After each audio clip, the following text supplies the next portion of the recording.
शेतकरी संघटनेच्या वतीनं विविध मागण्यासाठी नांदेड हिंगोली राज्य महामार्गावरती चोंडीपाटा परिसरामध्ये जे आहे ते आंदोलन करण्यात येते। आपण बघतोय की आंदोलनामध्ये काही संख्येने जे आहे ते शेतकरी उपस्थित झाले आहेत। विविध मागण्यासाठी डिझेल मिळावं, शेतकऱ्यांना खते मिळावेत आणि शक्तीपीठ महामार्ग रद्द करावा यासह विविध मागण्यासाठी जे आहेत ते शेतकऱ्यांनी रास्ता रोको आंदोलन सुरू केलेले आहे। याच राज्य महामार्गावरती आंदोलन सुरू असताना दोन्ही बाजूने वाहनांच्या रांगा लागलेल्या आहेत। कुठली मागणी घेऊन आंदोलनामध्ये उतरलात? आम्हाला ट्रॅक्टरला मशागतीसाठी डिझेल पाहिजेत आणि विहिरीचं काम चालू आहे। जनरेटर घेऊन डोसक्यावर येऊन पेट्रोल पंपावर घेऊन जावं काय, हे आमची मुख्य मागणी आहे। आणि शक्तीपीठ महामार्ग रद्द झाला पाहिजेत। सगळीकडे जमिनीवर अतिक्रमण करायले शासन आणि उद्या मग पेरायचं काय, या जगातल्या लोकांना खावावं काय? सध्या शेतीमध्ये आंतरमशागतीचे कामं सुरू आहेत, तर खरीपाची पेरणी तोंडावर आली, अशा वेळेस डिझेल मिळत नाही म्हणून तुम्ही रस्त्यावर बसले? हो, रस्त्यावर बसलो आम्ही। बरं, काही इशारा सरकारला?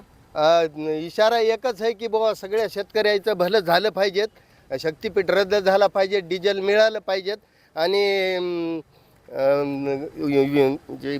तुम्ही काय सांगाल? शेतकरी संघटनेचा शिंबॉल आहे, शेतकऱ्यासाठी रस्त्यावर उतरलात? मी स्वाभिमानी शेतकरी संघटना जिल्हा उपाध्यक्ष या नात्याने सरकारला स्पष्टपणे असे सांगू इच्छितो की आमचे मोदी साहेब म्हणले की बा काटकसर करा। तुम्ही एक म्हणता की ट्रॅक्टर पेट्रोल पंपपर्यंत आणा, ट्रॅक्टर पेट्रोल पंपपर्यंत जर आणलं तर त्या शेतापासून तर पेट्रोल पंपमध्ये आणण्यासाठी आणि पेट्रोल पंपपासून तर शेतापर्यंत नेण्यासाठी आमचं 10 लिटर डिझेल जान व्हायले। त्या 10 लिटर डिझेलमध्ये आम्हाला कमीत कमी 2 ते 3 एकर रानाची मशागत होती। तर मग तुम्ही आमच्या शेतकऱ्यांना कॅनीमध्ये तेल दिलं पाहिजेत, ही आमची प्रमुख मागणी। नंबर 2, प्रत्येक 7-12 धारक शेतकऱ्याला त्याला DAP खत मिळालंच पाहिजे, त्याचा हक्क आहे आणि DAP खत प्रत्येक 7-12 धारक शेतकऱ्याला मिळालंच पाहिजे।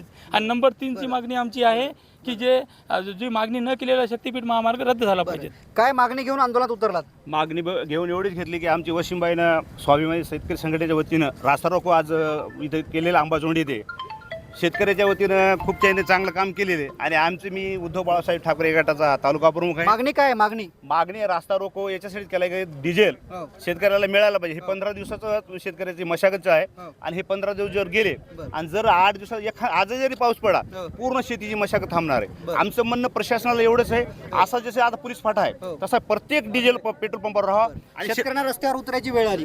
कारण की डिझेल भेटत नाही, शेतकऱ्यांना स्वतः इथं ट्रॅक्टर घेऊन यावं लागतं आणि येण्या जाण्यामध्ये कमीत कमी 10 ते 15 लिटर डिझेल लागत आहेत।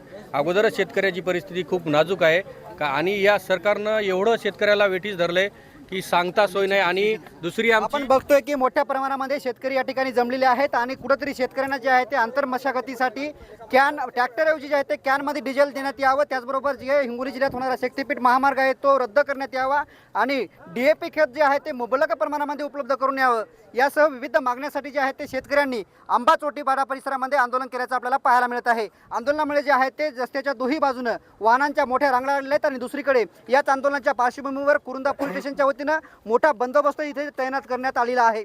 कॅमेरामॅन साईनाथ शिंदेसह मी रमेश चेंडके, TV9 मराठी, वसमत, हिंगोली।